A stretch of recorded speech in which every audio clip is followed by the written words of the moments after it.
جو مایوس کن حالات ہیں جن سے ہم دو چار ہیں، ان میں ہمارا حال یہ ہے کہ سمجھنے دے مجھے اے نا امیدی کیا قیامت ہے کہ دامان خیال یار چھوٹا جائے ہے مجھ سے، امید کا دامن ہاتھ سے چھوٹ جاتا، کیسے حالات سیدھے ہو جائیں گے، کیسے خلافت آ جائے گی۔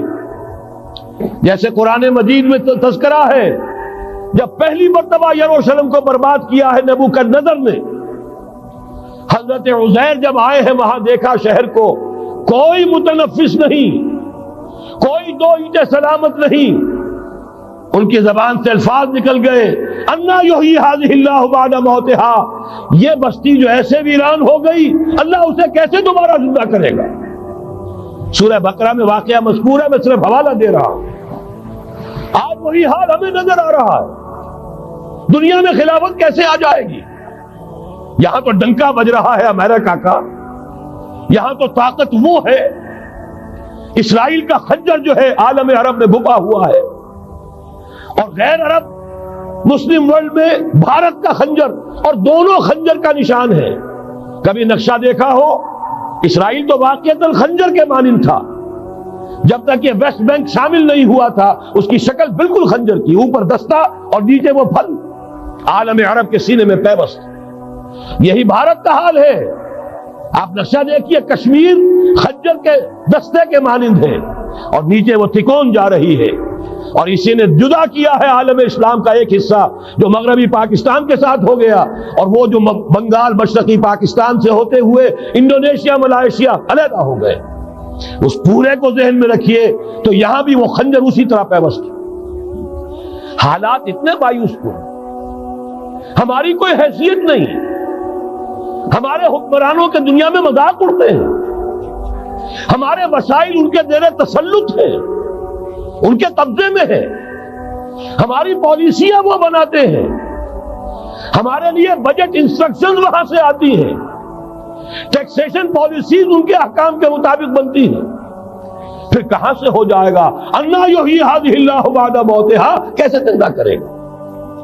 میں اس کے لیے آپ کو یہ حدیث سے سنانا چاہتا ہوں تاکہ وہ یقین پیدا ہو۔ ایمان بالغیب جو پہلی شرط ہے قرآن مجید کی ہدایت سے استفادے کی، الف لام میم ذالک الکتاب لا ریب فیہ ھدی للمتقین الذین یؤمنون بالغیب۔ نبی نے خبر دی صلی اللہ علیہ وسلم، اور آپ نے اپنی تاریخ، اپنی امت کی کل تاریخ کے 5 ادوار گنا دیے۔ حضرت نعمان ابن بشیر کی حدیث مسند احمد ابن حنبل میں، تکون النبوۃ فیکم ما شاء اللہ ان تکون، مسلمانوں تمہارے مابین نبوت قائم رہے گی، موجود رہے گی، یعنی میں بنفس نفیس تمہارے مابین رہوں گا جب تک اللہ چاہے گا۔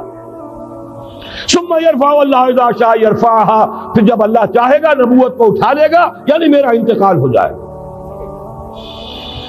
دوسرے دور کی خبر دی، ثم تکون خلافت علی منہاج النبوہ، پھر ایک دور آئے گا خلافت کا این نبوت کے نقش قدم پر، کوئی فرق نہیں ہوگا، وہی نظام جو میں نے قائم کیا ہے جوں کا تو قائم رہے گا، میرے نقش قدم پر وہ خلافت ہوگی۔ فرمایا وہ بھی رہے گا جب تک اللہ چاہے گا، پھر وہ بھی ختم ہو جائے گا۔ پھر فرمایا تیسرا دور آئے گا، ثم تکون ملکن عاضا، ظالم ملوکیت، بادشاہی، محل بنیں گے، ٹھاٹ جمیں گے، ظلم کا سکہ رواں ہوگا، ناجائز قتل ہوں گے۔ حجاج ابن یوسف کے ہاتھوں سینکڑوں تابعی محمد ابن قاسم بلا کر شہید کر دیے گئے، ورنہ اسی وقت پورا یہ جزیرہ نما ہند جو ہے، انڈین پیننسولا، اس وقت پورا کا پورا مسلمان ہو جاتا۔ لیکن ملوکیت کو کبھی یہ برداشت نہیں ہوتا کہ کوئی شخص پبلک کے اندر مقبول ہونا شروع ہو جائے، پاپولر ہونا شروع ہو جائے، ان کے اقتدار کے لیے خطرہ ہو سکتا تھا۔ اسی دور ملوکیت میں واقعہ کربلا ہوا، حسین ابن علی رضی اللہ تعالی عنہما شہید ہوئے۔ اسی ظالمانہ حکومت کے دور میں واقعہ ہررہ ہوا، مدینے کی بے حرمتی ہوئی 3 دن تک۔ اسی کے دور میں حضرت عبداللہ ابن زبیر رضی اللہ تعالی عنہما شہید ہوئے۔ میں اب کیا کیا گنواؤں، حضور نے جب فرمایا ثم تکون ملکا عاضا، کاٹ کھانے والی ملوکیت، یہ اسی کی شرح ہے۔ فرمایا یہ دور بھی رہے گا جب تک اللہ چاہے گا، پھر جب اللہ چاہے گا اسے بھی اٹھا دے گا۔ پھر چوتھا دور آئے گا ثم تکون ملکا جبریا، پھر بادشاہی ہوگی غلامی کے ساتھ۔ میں نہیں کہہ سکتا اس وقت صحابہ نے اس کا مطلب کیا سمجھا ہوگا، اب چونکہ یہ دور ہمارے سامنے سے گزر چکا ہے، بلکہ ایک اعتبار سے ہم اسی دور میں سانس لے رہے ہیں، لہذا بات سمجھ میں آ رہی ہے کہ وہ ملوکیت چاہے ظالم تھی، بادشاہ مسلمان تو تھے، کلمہ گو تو تھے، ان میں بہت اچھے اچھے بھی ہوئے ہیں۔ تاریخ انسانی میں مسلمانوں کے جیسے عمدہ مثالیں ہیں عمدہ بادشاہوں کی، شاید تاریخ کے اندر کوئی اور مثالیں پیش نہ کی جا سکے۔ لیکن یہ کہ اس کے بعد جو دور آیا، کہیں ہم تاج برطانیہ کے غلام بن گئے، ملکہ برطانیہ، شاہ برطانیہ، ہز میجسٹیز گورنمنٹ، ہر میجسٹیز گورنمنٹ، کہیں فرانس کے، کہیں اٹلی کے، کہیں ہالینڈ کے، کہیں اور کسی کے، فرانس کے، اس طرح سے پورا عالم اسلام جو ہے کولونیل دور کے اندر غلامی کے دور میں چلا گیا۔ یہ چوتھا دور تھا، لیکن یہاں تھوڑا سا توقف کر لیجئے۔ یہ چوتھا دور ایک درجے میں ختم ہو گیا ہے، کہتے ہیں دنیا والے کولونیل دور ختم ہو گیا، حقیقت میں ختم نہیں ہوا، براہ راست حکمرانی ختم ہوئی ہے، انڈائریکٹ رول جاری ہے، ریموٹ کنٹرول کے ذریعے سے وہی حکومت کر رہے ہیں، بٹن وہی سے دبتے ہیں، ہم جا کر جھولیاں انہی کے سامنے پسارتے ہیں، انہی سے کبھی سرمایہ کاری کی بھیک مانگتے ہیں، کبھی قرضوں کی بھیک مانگتے ہیں، ان کے چشم ابرو کے اشاروں کے منتظر رہتے ہیں، ہماری جنگ اور صلح ان کے تابع ہے، ہمارے تمام وسائل ان کے تسلط میں ہیں۔ وہ دور ابھی ختم نہیں ہوا، فرق صرف یہ ہے پہلے براہ راست حاکم تھے، آج بالواسطہ حاکم ہیں۔ لیکن حضور نے فرمایا صلی اللہ علیہ وسلم یہ دور بھی ختم ہو کر رہے گا۔ یوں سمجھیے جیسے کراچی میں لانڈی کورنگی میں کئی نمبر آتے ہیں بسوں میں، Karachi Landhi number 1، Landhi number 2، Landhi number 3، پھر کہیں 3.5 بھی ہوتا ہے۔ آج ہم بیچ میں کھڑے ہیں اس چوتھے دور کے کہ حضور کے قول کے مطابق ملکن جبرین، یا دور ابھی جاری ہے، نصف ختم ہو گیا ہے، نصف ابھی باقی۔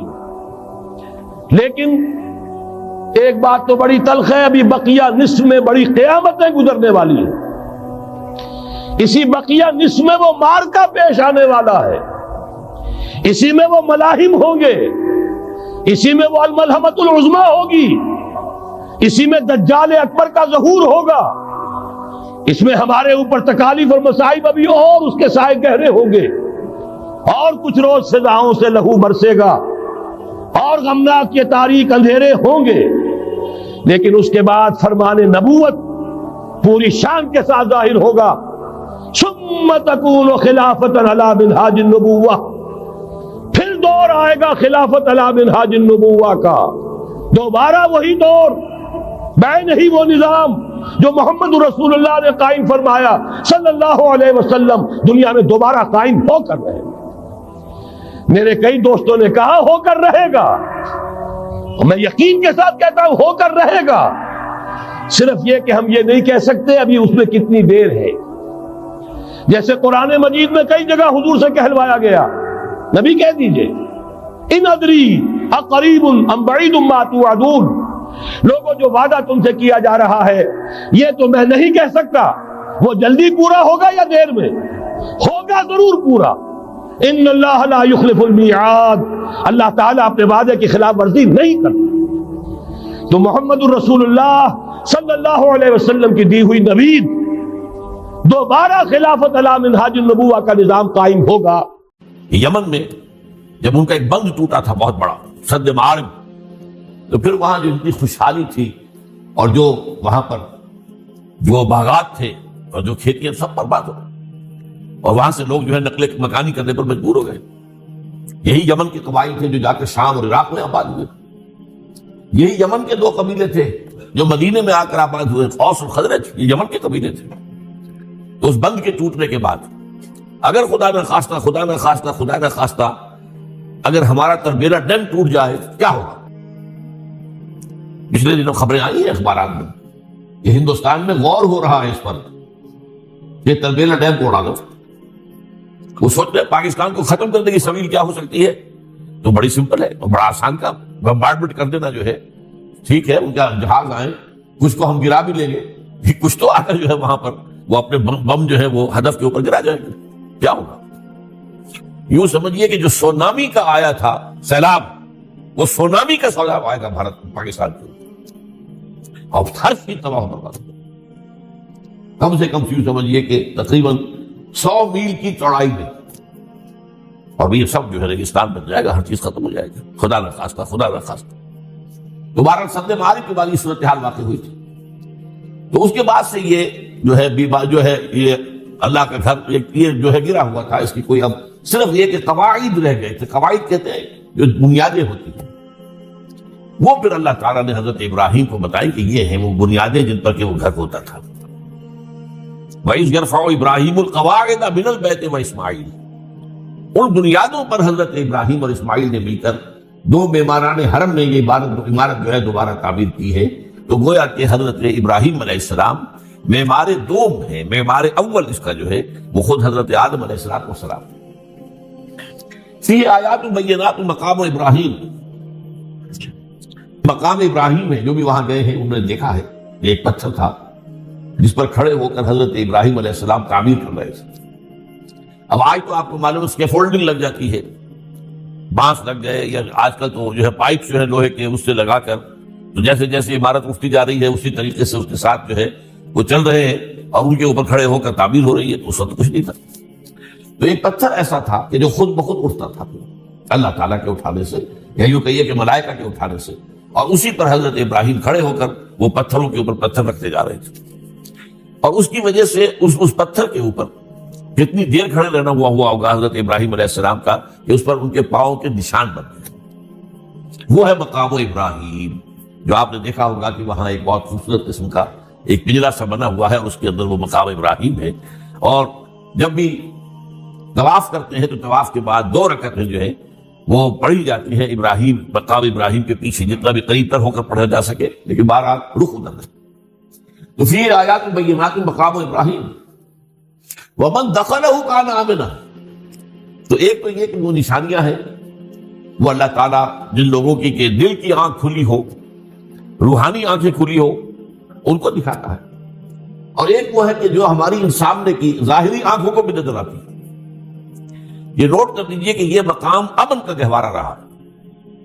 عرب میں لوٹ مار، قتل، غارت، قتل کے بدلے میں قتل، پھر قتل کے جواب میں قتل. لیکن اس وقت بدترین دور میں بھی عربوں کا معاملہ یہ تھا کہ کوئی شخص فرض کیجئے کہ وہ کئی مہینے سے اپنے باپ کے قاتل کو ڈھونڈ رہا ہے تاکہ قصاص لے سکے، بدلہ لے سکے، اسے قتل کر سکے. اسے کہیں نظر نہیں آ رہا، اچانک حرم میں نظر آ جاتا ہے، وہاں وہ نقصان نہیں پہنچائے گا اسے. یہ امن کا گھر ہے. اللہ تعالیٰ نے اسے امن کی جگہ بنایا ہے. بلد الامین کہا گیا ہے، امن والا شہر. تو یہ جو ہے یہ تو آج تک بھی اس کی جو برکت ہے وہ نظر آتی ہے. ومن دخلہ کان آمنا وللہ علی الناس حج البیت من استطاع الیہ سبیلا. اور اللہ کا حق ہے اپنے بندوں پر کہ وہ حج کریں اس کے اس گھر کا جو کوئی بھی استطاعت رکھتا ہو سفر کی. اگر زیادہ راہ ہے، خرچہ ہے، جانے آنے کے اخراجات مہیا ہیں، اور یہ کہ آپ پیچھے جن کو چھوڑ کر جا رہے ہیں ان کے لیے بھی اتنے وقت کا جو ہے وہ انتظام ہے کھانے پینے کا، گزارے کا، نان نفقے کا، تو آپ پر حج فرض ہو گئے. اب اگر اس فرضیت کے بعد کوئی شخص تاخیر کرتا ہے وہ بڑے گناہ میں مبتلا ہے. جیسے ہی فرضیت ہو جائے پہلا کام جو ہے، پہلا قرض جو ہے یوں سمجھیے یہ اللہ کا قرض ہے بندوں پر. یہ لام جو آتا ہے، لام اور اعلیٰ، لام کسی کے حق کے لیے، اعلیٰ کسی کے اوپر حق ہونا. وَلِلَّهِ عَلَى النَّاسِ حِجُّ الْبَيْتِ مَنِ اسْتَطَاعَ إِلَيْهِ سَبِيلًا. یہ تو اللہ کا حق ہے لوگوں پر، لوگوں کے ذمے یہ قرض ہے اللہ کا کہ اس کے گھر کا حج کریں، جائیں، طواف کریں، اور جو بھی اس کے مناسک ہیں ادا کریں، اور وہیں پر قربانی کا بھی ہے. لِيَشْهَدُوا مَنَافِعَ لَهُمْ وَيَذْكُرُوا اسْمَ اللَّهِ فِي أَيَّامٍ مَّعْلُومَاتٍ عَلَىٰ مَا رَزَقَهُم مِّن بَهِيمَةِ الْأَنْعَامِ فَكُلُوا مِنْهَا وَأَطْعِمُوا الْبَائِسَ الْفَقِيرَ. اسی کے اندر جو ہے مناسک کے اندر قربانی بھی ہے. افریقہ میں آپ کو معلوم ہے، شمالی افریقہ میں زیادہ تر لوگ جو ہے جیسے کہ ہندوستان پاکستان میں ویسے ہیں، لیکن آپ جنوب میں چلتے جائیے تو رنگ گہرا ہوتا چلا جائے گا، انتہائی سے رنگ بھی ہے، سب آ رہے ہیں، شکلیں جدا ہیں، زبانیں جدا ہیں، لیکن سب کے سب جو ہے ایک ہی نغمہ ان کی زبان پر ہے ایک ہی نغمہ، کہیں واضح کہیں مبہم، وہ ایک ہی مذہب، لبیک اللہم لبیک لبیک لا شریک لک لبیک ان الحمد والنعمت لک والملک لا شریک لک. اب یہ ترانہ ہے، توحید کا ترانہ ہے، اور گونج رہی ہے اس وقت، آپ اندازہ نہیں کر سکتے، یہ پوری سرزمین گونج رہی ہوگی اس ترانے کے ساتھ، کیونکہ تھوڑی دیر کے بعد نئے قافلے داخل ہو رہے ہیں. ابھی ایک قافلہ جو ہے اس نے سعی مکمل کیا ہے، اس میں شامل ہو گیا، بلکہ اس کے دوران ہی ابھی اس کا ختم نہیں ہوا، تیسرا قافلہ چلا رہا. وہ تو یہاں تو ظاہر بات ہے کہ میں نے چونکہ ایک نقشہ اپنی نگاہوں سے دیکھا ہے مدینہ منورہ سے اور مکہ مکرمہ جاتے ہوئے رات کے وقت، کہ کہیں جو ہے وہ روشنیوں کی وہ قطار ٹوٹتی ہی نہیں، مسلسل معلوم ہوتا ہے کہ سڑک کے اوپر گاڑی ہے، مسلسل، کہیں اس کے اندر وقفہ ہی نہیں. اتنے بڑے پیمانے پر لوگ جمع ہو رہے ہیں. زبانیں جدا ہیں، ایک دوسرے کی زبان نہیں سمجھتے، لیکن ایک زبان اور بھی ہوتی ہے جو بغیر بولے سمجھ میں آتی ہے. اس سے معلوم ہوتا ہے سب کے لیے محبت ہے، ہمارے بھائی ہیں تمام مسلمان. بعض کے اندر یہ محبت کا جذبہ زیادہ ہے. ترکوں میں انڈو پاکستان کے لوگوں کے لیے بہت محبت ہے. اب وہ بات جو نہیں کر سکتے، سمجھا نہیں سکتے، لیکن ان کی آنکھوں سے، ان کے انداز سے وہ محبت چمکی پڑتی. تو عالمگیریت جو ہے اسلام کی، ہمگیریت، عالمگیریت، آفاقیت، اس کا جو مظہر نظر آتا ہے وہاں. پھر یہ کہ ہمارے یہاں کی جتنے بھی فرقہ بندیاں ہیں وہ وہاں ختم ہو جاتی ہیں. وہاں اہل حدیث ہیں، حنفی ہیں، مالکی ہیں، شافعی ہیں، حنبلی ہیں. یہ کام بھی کیا ہے آ کر انہوں نے آل سعود نہیں، ورنہ اس سے پہلے جو ہے وہ 4 مصلے علیحدہ تھے، وہاں پر 4 جماعتیں علیحدہ ہوتی تھی. یہ حنفی مصلی ہے، یہاں پہ حنفی امام ہے وہ پڑھائے گا. یہ شافعی مصلی ہے، شافعی امام ہے وہ نماز پڑھائے گا. تو یہ جو ایک تفریق تھی وہاں بھی موجود تھی، انہوں نے ختم کیا. ایک امام کے پیچھے جماعت ہوتی، اسی میں حنفی بھی ہے، مالکی بھی ہے، شافعی بھی. کچھ ہیں لوگ جو زیادہ، جن کے اندر کچھ زہر زیادہ گھل گیا ہے فرقے واریت کا، وہ پھر نہیں نماز پڑھتے، وہاں پر محروم رہتے. اس کی فضیلتوں کو چھوڑ کر جا کر کہیں اپنے جو ہے گھروں پر جہاں ٹھہرے ہوئے وہاں جا کے نماز پڑھ لیتے ہیں کہ یہ جو ہم عابد کے پیچھے ہماری نماز نہیں ہوتی. لیکن نہیں، عام طور پر ایسا نہیں ہے. عام طور پر سب لوگ جمع نماز پڑھو. اور ایک سب سے بڑا مشاہدہ جو ہوتا ہے، جو مجھے سب سے پہلے ہوا تھا پہلے حج میں، یہ 1962 کی بات ہے، تو میں نے محسوس کیا یہ نماز کے اندر اختلافات جو ہے اسلام مسلمانوں میں صرف اتنے ہیں کہ جس سے جماعت نہیں ٹوٹتی. اختلافات ہیں، رفع یدین ہے یا نہیں ہے، آمین بالجہر ہے یا نہیں ہے، اختلافات تو ہیں، لیکن جماعت نہیں ٹوٹتی. وہ جو ڈرل ہے، ڈرل جیسے کہ ڈرل ہوتی ہے، آرمی پریڈ ہو رہی ہے، وہ ڈرل ختم نہیں ہوتی. ایسا نہیں ہے. میں نے جب سوچا اگر کسی مسلک کے نزدیک رکوع بھی 2 ہوتے جیسے سجدے 2 ہیں، تو وہ لوگ تو ایک رکوع کے بعد دوسرا رکوع کرتے اور باقی لوگ سجدے میں چلے گئے ہوتے، جماعت ٹوٹ جاتی.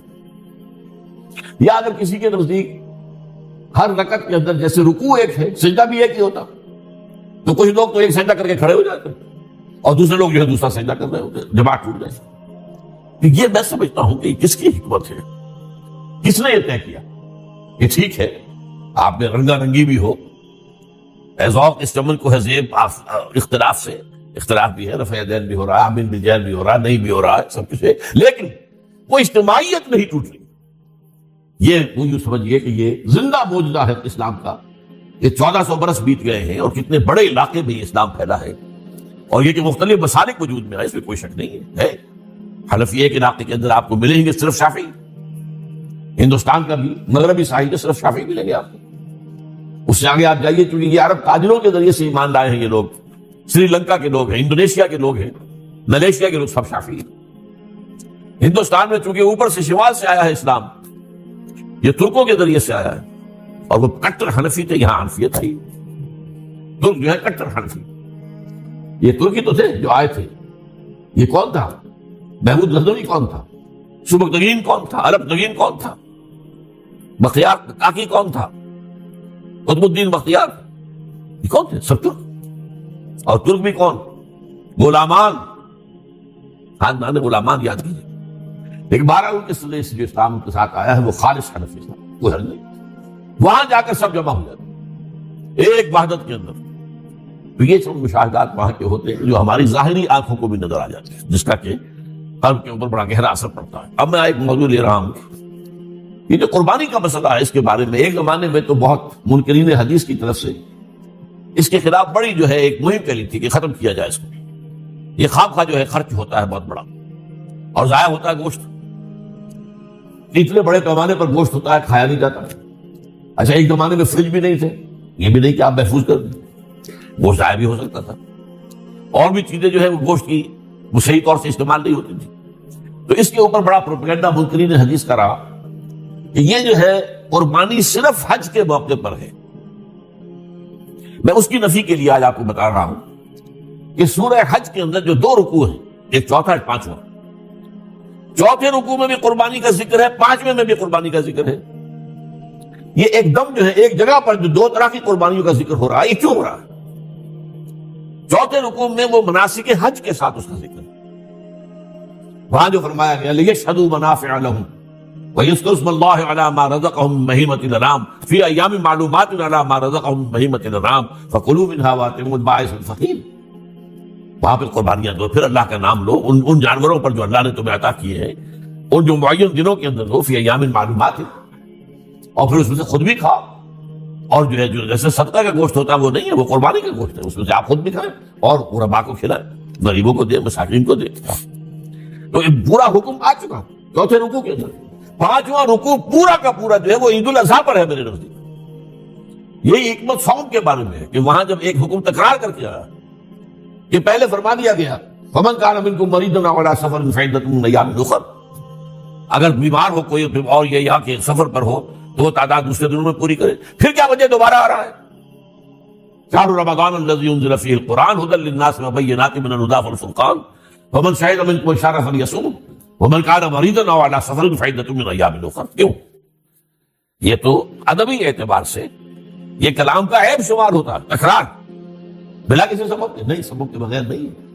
وہاں کیا تھا؟ وہاں ان 2 رعایتوں کے ساتھ تیسری بھی شامل تھی کہ اگر صحیح ہو اور مقیم ہو پھر بھی روزہ نہ رکھو تو ایک مسکین کو کھانا کھلا دو. یہ رعایت ختم ہوئی ہے رمضان کے روزے کے ساتھ.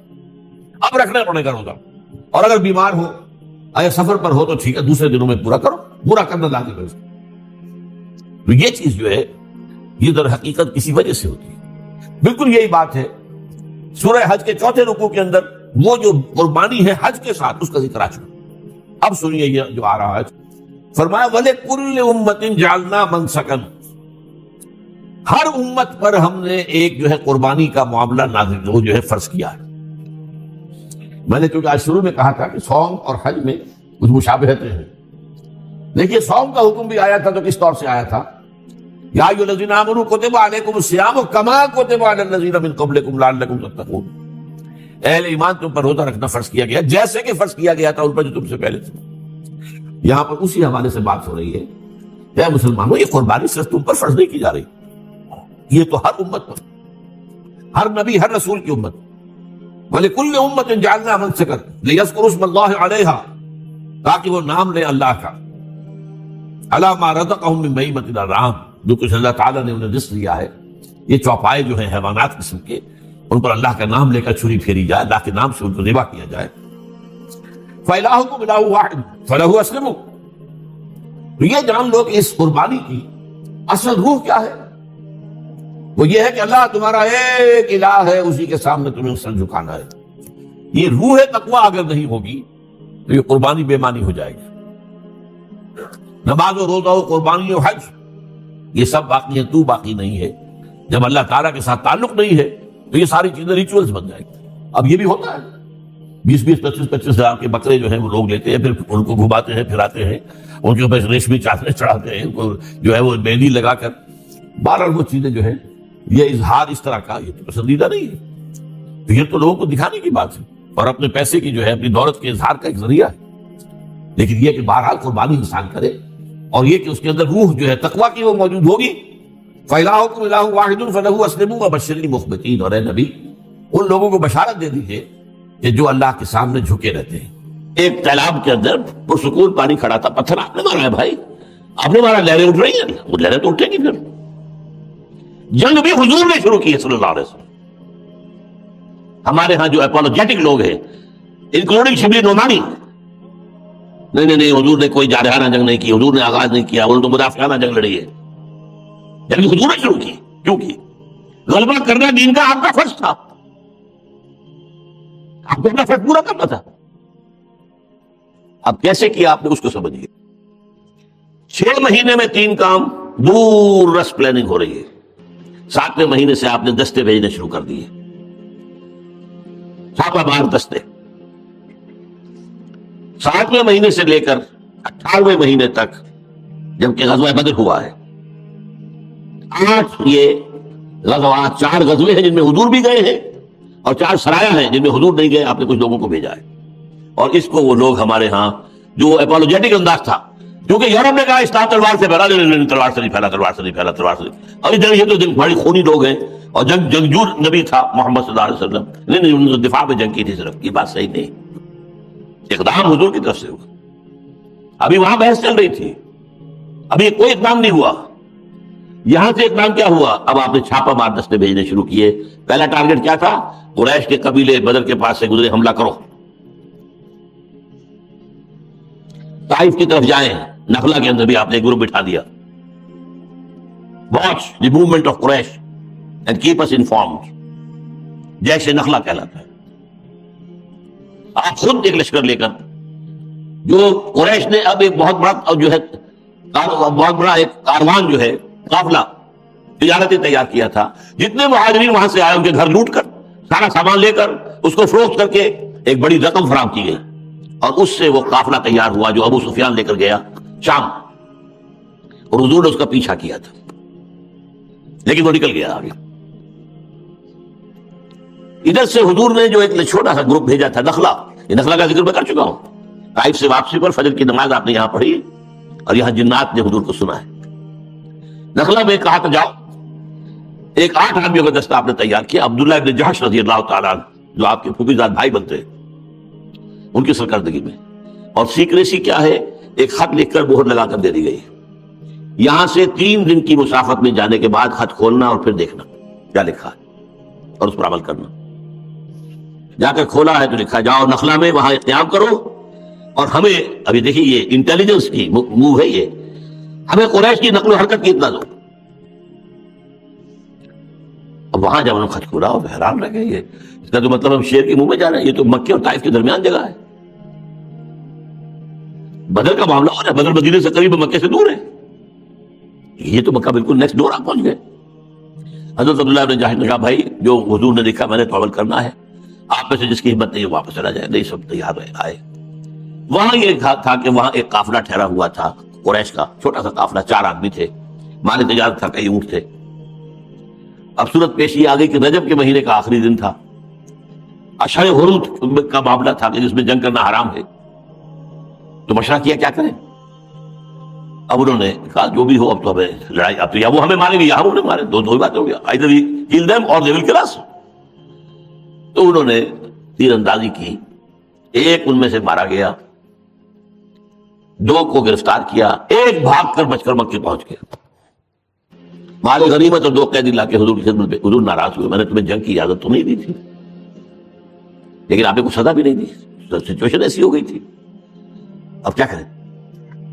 لیکن اب دیکھیے مکے میں چیختا ہوا گیا یہ شخص، کیونکہ پہلا مشرک مکے کا مارا گیا مسلمانوں کے ہاتھوں ہجرت کے بعد، first casualty was at the hands of the Muslims, سریہ نخلا اس کے ذریعے سے۔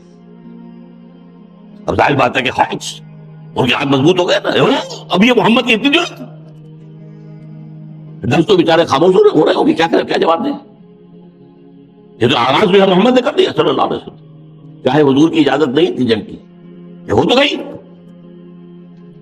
ادھر سے ابو سفیان اپنا قافلہ لے کر واپس آ رہے تھے، میں اب جب اس کا ادب سے نام لوں گا اس لیے بعد میں ایمان لائے ہیں. انہیں خطرہ ہوا کہ جاتے ہوئے محمد نے میرا تعاقب کیا تھا، پیچھا کیا تھا، اب تو میں سامان تجارت سے لدا بھگا جا رہا ہوں، تو مجھے خطرہ ہے. اس نے SOS کال بھیجی ایک آدمی کے ذریعے سے مکے، دو مدد کرو مدد کرو مدد کرو، میرے قافلے کو خطرہ ہے، محمد لوٹ لیں گے، محمد برباد کر دیں گے.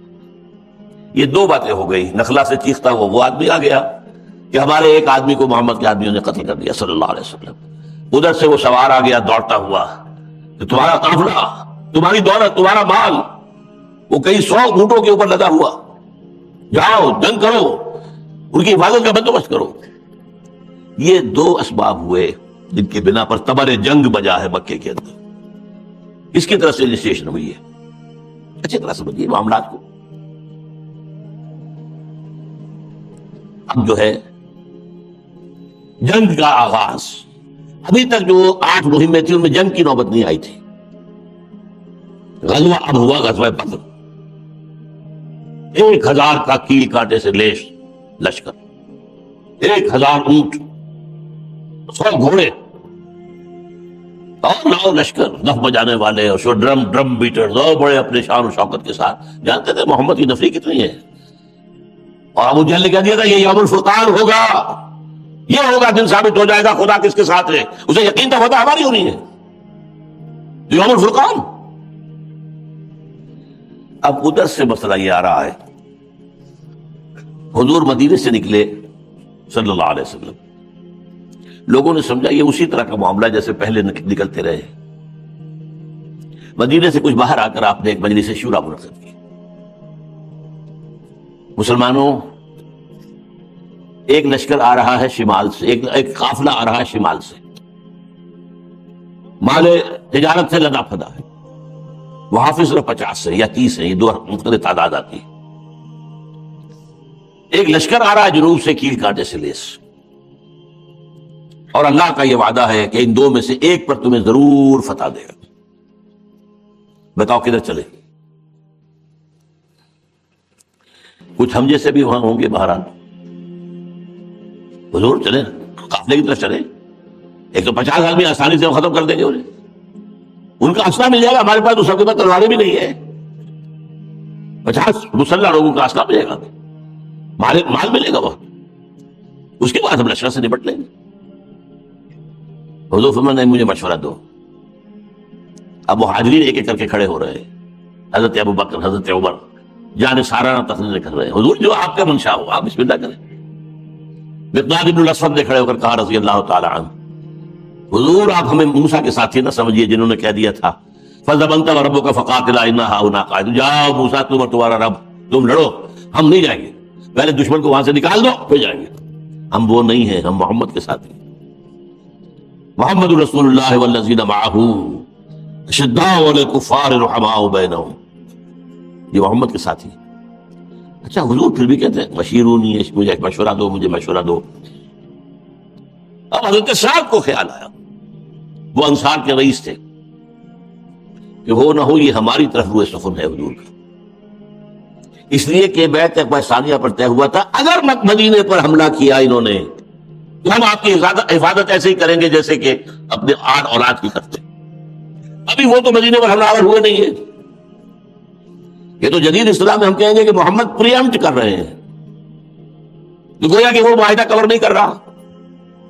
یہ انصار و مدینہ are not bound by that fact کہ وہ ضرور جا کے ساتھ دیں. اور اب ادھر مسئلہ کیا ہے کہ 1000 حضور کو تو اللہ نے بتا دیا نا 1000 کا لشکر آ رہا ہے.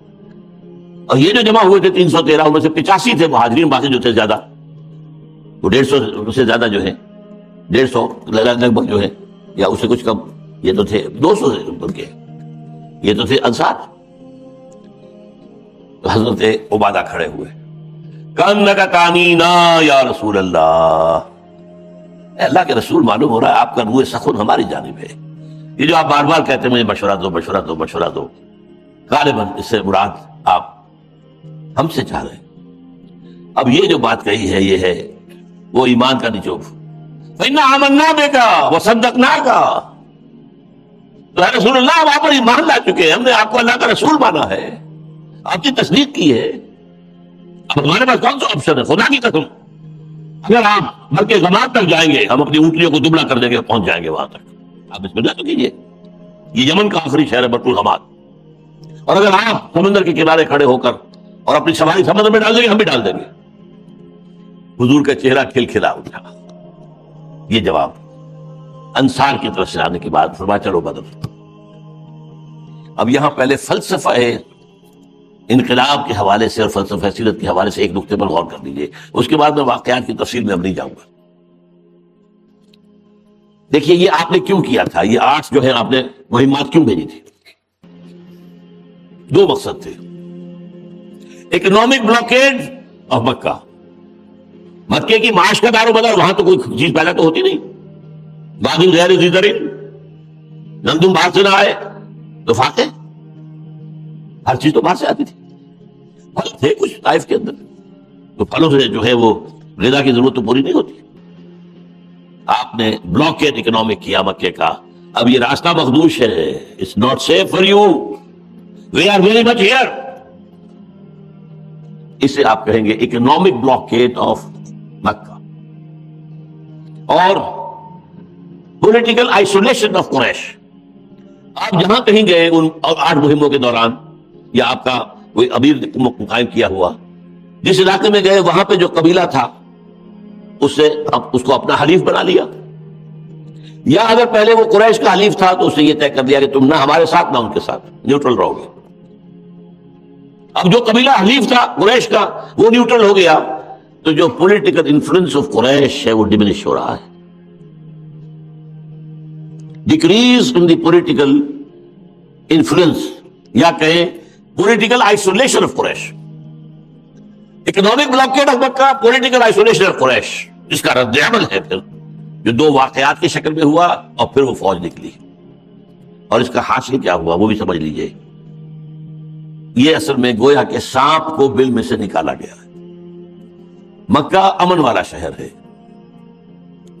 یہاں اگر معاملہ ہوتا تو یقیناً بدامنی ہوتی ہے، کوریزی ہوتی ہے، مکے کی حرمت کو پٹا لگتا. یہ سانپ کو بل میں سے نکال کر بدر کے میدان لایا گیا. اور بدر کے میدان کا ایک واقعہ آپ کو بتا دوں. اگلے دن جنگ ہونی ہے. اب شام کو کیا جشن من رہا ہے، یقینی بات ہے فتح کرے ہیں. اور کتنے آئے ہیں؟ 313. اور 313 نہتے ہیں، سب کے پاس یار بھی نہیں ہے، کچھ بھی نہیں ہے. اتنے میں حکیم بن حزام آتے ہیں عتبہ ابن ربیعہ کے پاس، کیونکہ ادھر سے اطلاع آ گئی کہ قریش کا قافلہ ابو سفیان لے کر نکل گئے. انہوں نے کیا کیا، بدر کی وادی میں داخل نہیں ہوئے. یوں سمجھیے یہ بدر یوں میدان تھا، ایک شمال میں بیت المقدس کی طرف، جنوب میں مکے کی طرف. داڑھی طرف سے مدینہ آ رہا ہے، مدینے کی سڑک آ رہی ہے. میدان میں یہ جمع ہو جاتے تھے. نارمل روٹ کیا تھا، شمال سے داخل ہوتے ابو سفیان اور جنوب سے وادی سے گزر جاتے. بہت عمدہ راستہ تھا. انہوں نے ایک طرف SOS کال بھیج دی مدد، دوسری طرف اپنا راستہ بدل دیا اور یہ ادھر کے پہاڑ کے ادھر سے ہو کر ساحل کے ساتھ ساتھ نکل کر اپنے قافلے کو محفوظ کر لیا اور پیغام بھیج دیا کہ میں قافلے سمیت آرام سے اور پورے امن کے ساتھ، حفاظت کے ساتھ پہنچ گیا. یہ وہاں لشکر گاہ میں اطلاع آئی ہے تو حکیم بن حزام جاتے ہیں عتبہ کے پاس. دیکھو ہم اپنے لشکر کی حفاظت کے لیے آئے تھے، لشکر ہمارا محفوظ چلا گیا، اب خامخواہ کی خوریزی کی ضرورت کیا ہے؟ دیکھو تم سردار ہو، بڑے آدمی ہو، سینئر ہو، تم اگر بات کرو ابو جہل کو منواؤ، یعنی وہ جو ہاکس تھے. ہاں بات آپ ٹھیک کہہ رہے ہیں، آخر اپنے بھائی ہیں. دونوں چل کر آئے. ابو جہل سے بات کی، اس نے جو چیخ دہاڑ کی ہے، ایک تو وہ حضرمی جو قتل ہو گیا تھا دخلا میں، اس کے بھائی کو بلایا، اس نے کپڑے پھاڑے اپنے، چیخا انتقام، یہ لوگ جا رہے ہیں بغیر انتقام لیے میرے بھائی کے خون کا. اور جب ابو جہل نے وار کیا ہے غیرت پر عتبہ کی، عتبہ بزدل ہو گئے ہو اس لیے کہ مقابلے میں تمہارا بیٹا بھی ہے. حضرت حذیفہ رضی اللہ تعالیٰ، حذیفہ ابن عتبہ، یہ حضور کے ساتھیوں میں سے تھے، بیٹے کی جان پیاری ہے. اب یہ ہے وہ غیرت جو عرب کی تھی. صبح معلوم ہو جائے گا کون بزدل ہے کون نہیں ہے. بہرحال یہ کام ناکامی ہوئی اور صبح میدان میں سب سے پہلے یہی 3 آدمی نکلے، عتبہ ابن ربیعہ، شیبہ ابن ربیعہ اور ایک اور ولید بن عتبہ بیٹا ان کا. مقابلے میں 7 انصاری آئے، 3 انصاری آئے. کون؟ ہم مدینے کے نہیں، تم سے ہمارا مقابلہ نہیں، ہمیں اپنے برابر کے چاہیے، ہمارے برابر کے۔ محمد ہماری توہین مت کرو، ہم ان کاشتکاروں کے ساتھ لڑنے کے لیے نہیں آئے ہیں، سینڈ اس ایکول۔ اب حضرت حمزہ، حضرت علی، حضرت حارث بن عبد المطلب یہ آئے، کون؟ ہاں یس وی آر ایکول۔ عتبہ کو جہنم پہنچایا حضرت حمزہ نے، شیبہ کو حضرت علی نے، ولید کے ایک وار سے حضرت حارث کی ٹانگ کٹ گئی، اب وہ ختم کرنے والا تھا کہ حضرت علی نے اس کو بھی ختم کیا، پھر جنگ ہوئی۔ بہرحال اس جنگ کے اندر اسے قرآن مجید نے بھی کہا یہ الفرقان ہے، یوم الفرقان، یوم التقى الجمعان۔ معلوم ہو گیا اللہ کس کے ساتھ تھا، تم نے خود کہا تھا یہ یوم الفرقان ہوگا اور ہم نے یوم الفرقان بنا دیا۔ 313 تقریباً نہتے آدمیوں نے اور 70 سارے بڑے بڑے سردار مارے گئے۔ سردار نام کی کوئی شے نہیں رہی وہاں مکے کے اندر سوائے ابو سفیان کے، کہ وہ کافرہ بنے گیا ہوا تھا، بس سب مارے گئے۔ یہ ہے یہاں سے جنگی سلسلہ شروع ہوا ہے۔ اب یہ 6 سالہ وار ہے، اصل نوٹ کر لیجئے، یہ جنگیں ہیں، جنگ بدر، جنگ احد، جنگ احزاب، غزوہ بنی مستلق وغیرہ وغیرہ بے شمار ہیں، وہ تو ایک سال میں کئی ہے۔ ان کو ہم کہیں گے بیٹلز، جیسے فرسٹ ورلڈ وار میں فلاں بیٹل فلاں بیٹل فلاں بیٹل فلاں بیٹل، وہ بیٹلز کہلاتے۔ وار تو کئی سال لمبی تھی۔ تو this was a 6 years long war with so many battles۔ غزوہ احد کے اندر عارضی طور پر مسلمانوں کو شکست ہوئی، لیکن اس مسئلے کو میں واضح کر دینا چاہتا ہوں اس لیے کہ بدگمانی پیدا کی گئی ہے۔ بات یہ کہ 3000 کا لشکر لے کر اب آ گیا تھا ابو سفیان نے، اپنے سارے حلیف جمع کر لیے تھے، پوری طاقت لے کر 3000 کا لشکر لے کر اگلے سال آتے۔ انتقام ان کی گھٹی میں پڑا ہوتا، انتقام لینا ہم نے۔ بیوی ہند اس کے ساتھ آئی تھی، وہ گاتی پھرتی تھی، لوگوں کے اندر جوش پیدا کرتی تھی، دف بجاتی ہوئی، لڑو لڑو لڑو، بدلہ لو۔ اس کا باپ تھا عتبہ ابن ربیعہ جو مارا گیا، اس کا بھائی تھا شیبہ ابن ربیعہ چچا تھا، اور بھائی تھا ولید ابن ربیعہ، یہ اس لیے ولید بن عتبہ، اس کے اندر انتقام کی آگ تھی۔ اب یہاں کیا ہوا، حضور کے ساتھ 1000 آدمی باہر نکلے مکے سے، 300 صبح کو واپس آ گئے جب صف بندی ہو رہی تھی۔ اتنا بڑا دھکا لگا، یہ مدینے میں نفاق کا پہلا مظاہرہ ہوا۔ مکے میں نفاق نہیں تھا، مدینے میں نفاق تھا۔ کیوں؟ مکے والے مسلمان جو ہیں وہ سخت ترین آزمائشوں میں سے ہو کر گزرے تھے، مدینے والوں پر ابھی کوئی آزمائش آئی نہیں تھی۔ وہ جو کہا ہے اکبر الہ آبادی نے، تو آگ میں جل اور خاک میں رول، جب خشت بنے تب کام چلے، ان خام دلوں کے عنصر پر بنیاد نہ رکھ، تعمیر نہ کر۔ یہ چونکہ وہاں کے لوگ تھے جو تو بھٹیوں میں سے نکل کر آئے ہوئے تھے، وہ وہاں نفاق کا نام نہیں تھا۔ مدینے میں ظاہر بات ہے قبیلہ ایمان لے آیا، پورا اوس پورا خزرج، اس طرح قبیلے کی سزا پر ایمان لانے سے دلوں میں وہ ایمان تو پیدا نہیں ہو جاتا۔ تھے ان میں یقیناً بہت صادق القول، صادق الایمان، لیکن کچے پکے بھی تھے۔ ان کچے پکوں میں نفاق نے ڈیرا ڈال لیا۔ 1200 رہ گئے۔ پہلے 1 to 3 کی ریشو تھی، وہی جو بدر میں تھی، اب وہ 1 to 4 ہو گیا۔ لیکن اللہ کا وعدہ تھا، ہم وہی فرشتوں کی بدن جو بدر میں آئی تھی آئے گی، لہذا پہلے ہی حلے میں ان کے قدم اکھڑ گیا، بھاگ پڑے۔ حضور نے کیا کیا تھا کہ اس بہت کا پہاڑ پیچھے ہے، ادھر جو لشکر ہے وہ آگے ہے قریش کا، پھر ادھر مدینے کی طرف لشکر مسلمانوں کا کھڑا ہے، لیکن مسلمانوں کے پیچھے ایک درہ تھا، وہ درہ پشت پر تھا۔ اگر کہیں سے کفار کے لشکر کا کوئی حصہ ادھر سے آ جائے تو وہ بہت خطرناک ہو جاتا۔ چکی کے 2 پارٹوں کے درمیان آ گئے، ادھر احد ہے، پھر یہ لشکر کفار ہے، پھر لشکر اسلام ہے، اور پیچھے وہ درہ ہے، درے سے بھی اگر حملہ ہو گیا۔ لہذا آپ نے 50 تیر انداز وہاں کھڑے کر دیے اور حکم دیا کہ چاہے تم ہمیں شکست ہو جائے، ہم سب قتل ہو جائیں اور ہمارا گوشت پرندے نوچ نوچ کر کھا رہے، تب بھی تم نے یہاں کو نہیں ہلنا۔ جب فتح ہو گئی اب یہاں اختلاف ہو گیا، لوگوں نے چلو چلو چلو پیچھا کرو، پکڑو ان کو، قیدی بناؤ، ہمارے غنیمت جمع کرو۔ جو ان کے سردار تھے، جو لوکل امیر تھے، انہوں نے کہا ہرگز مت ہلو، حضور کا حکم یاد کرو۔ انہوں نے کہا کہ حضور نے تو شکست کی حالت میں بتایا تھا نا، یہاں تو فتح ہو گئی ہے۔ حکم کی خلاف ورزی کی، 35 تیر انداز چھوڑ کر چلے گئے، 15 رہ گئے۔ ادھر خالد بن ولید بن مغیرہ بہت بڑا سردار تھا، جن کے بیٹے تھے یہ خالد، ابو سفیان کے ساتھ لیفٹیننٹ جو ہے غزوہ احد میں وہ تھے، وہ بات نہیں مان لے آئے۔ خالد سیف من سیوف اللہ، ان کی عقابی نگاہ نے دیکھ لیا کہ وہ ذرا خالی ہوئے، اور جو رسالہ تھا وہ ان کے کنٹرول میں تھا، وہ اپنے رسالے کو لے کے دوڑتے ہوئے پہاڑ کا چکر لگا کر پیچھے سے حملہ ہوا۔ اب ان کے سان گمان میں نہیں تھا کہ کیا ہو جائے گا، جو پھر قتل ہوا ہے 70 صحابہ شہید، انہی میں حضرت حمزہ اسد اللہ و اسد الرسول، انہی میں مصعب بن عمیر المقری کریم۔ کتنا صدمہ ہوا ہوگا حضور کو، وہ اندازہ کرنا چاہتے ہیں؟ جب آئی ہے چچا کی لاش، ہند نے حضرت حمزہ کا پیٹ چاک کر کے، ناک کاٹے کان کاٹے، پیٹ چاک کر کے کلیجہ چبایا، بدلہ لے رہی تھی اپنے باپ اور اپنے چچا اور اپنے بھائی کے خون کا۔ حضور کے سامنے لاش لائی گئی، وہ صبر کا پہاڑ کوہ بالا، کچھ نہیں کیا، لیکن دل پر جو بیت رہی تھی وہ مدینے میں آ کے ظاہر ہو گئی۔ مدینے میں واپس آئے تو ظاہر بات ہے کہ 70 شہید ہوئے تھے، گھر گھر سے رونے کی آوازیں، بین کی آوازیں۔ اس وقت تک میت پر بین کرنا جو ہے، اس پر بین نہیں لگا تھا، ابھی اس کو حرام نہیں قرار دیا گیا تھا، اس کے بعد حرام کر دیا گیا، میت پر بین نہیں ہوگا۔ حضور کے کانوں میں آوازیں آئیں تو آپ کی زبر لسان مبارک سے یہ جملہ نکل گیا، اما حمزہ تو فلا مواقع لہو، حمزہ کے لیے تو کوئی رونے والی بھی نہیں۔ مدینے میں کون ہے حمزہ کا؟ کون روئے؟ مکہ میں اگر ہوا ہوتا عبد المطلب کا بیٹا ہوتا تو جو اس کا ماتم ہوتا وہ یہاں تو نہیں ہو رہا۔ انصار نے اپنے گھروں سے جا کر خواتین کو بھیجا ہے، حضرت صفیہ حمزہ کی بہن ان کے گھر گاؤں میں جا کے تعزیت کی۔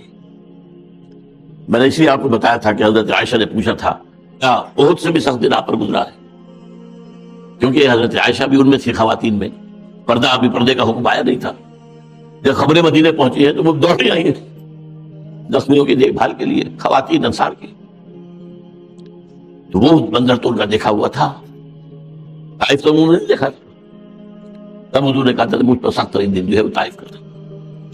بہرحال یہ میں نے جو 6 ایئرز لانگ وار ہے اس کا نقطہ آغاز آپ کو بتا دیا، لیکن جو غلط فہمی میں دور کرنا چاہتا تھا وہ یہ کہ قرآن مجید میں بعد میں مسلمانوں سے کہا گیا دیکھو تم ہمیں الزام نہیں دے سکتے، ہماری مدد آ گئی تھی، ہم نے تمہیں فتح دے دی تھی، مگر تم نے نظم کی خلاف ورزی کی، جرم تمہارا ہے، اس لیے تمہیں سبق پڑھایا گیا ہے۔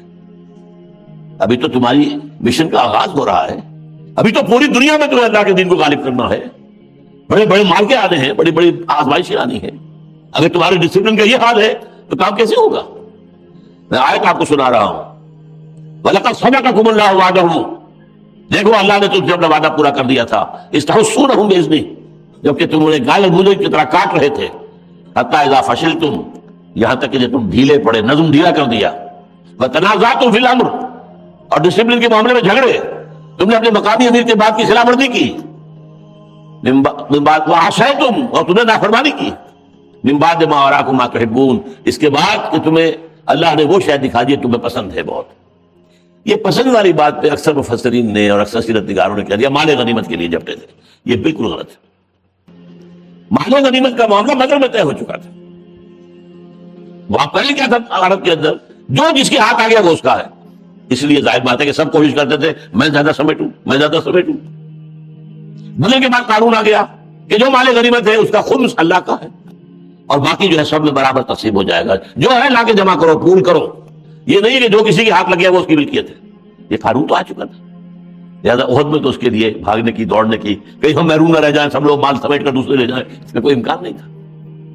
میں نے اس کی تعبیر کی ہے، اور عرب دلی کے ایک رسالے میں اس کی بہت تحسین ہوئی، اور ایک رسالے نے اس پر تنقید کی، یہ خامخواہ جو ہے صحابہ کرام کی طرف سے یہ جو ہے اتنی معذرت کر رہا ہے اور ان کی کمی یا کمزوری کو چھپا رہا ہے۔ میں نے کہا یہ بات نہیں ہے، اصل میں قرآن مجید میں سورہ صف میں آیا ہے اخریٰ تحبونہا نصر من اللہ وفتح قریب، ایک اور شے جو تمہیں بہت پسند ہے وہ یہ ہے کہ اللہ کی طرف سے مدد آ جائے اور فتح قریب۔